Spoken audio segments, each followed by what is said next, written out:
Gabbar Singh director గారు సినీ జర్నలిస్టుల పాలిటి గబ్బర్ సింగ్ అయితే ఎలా ఉంటుందో తెలుసా? పోనీ 90mm రాడ్ అంటే ఎలా ఉంటుందో తెలుసా? ఒకసారి ఈ వీడియో చూడండి, తెలుస్తుంది. సుమ గారు స్నాక్స్ గురించి కామెంట్ చేసినప్పుడు మీరు హట్ అయ్యారు. So I appreciate that.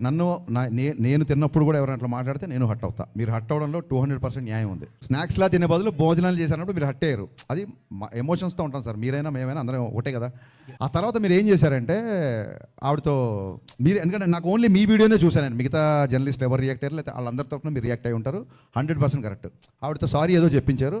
Day to day events చేస్తుంటారు, రోజుకు 2-3 ఈవెంట్లు కూడా చేస్తుంటారు. పాపం ఆవిడ ఎక్కడో ఆడియన్స్ ఎంటర్టైన్ చేద్దాం అన్న దాంట్లో ఒక మాట దొరికి ఉంటారు, నేను కాదనట్లేదు.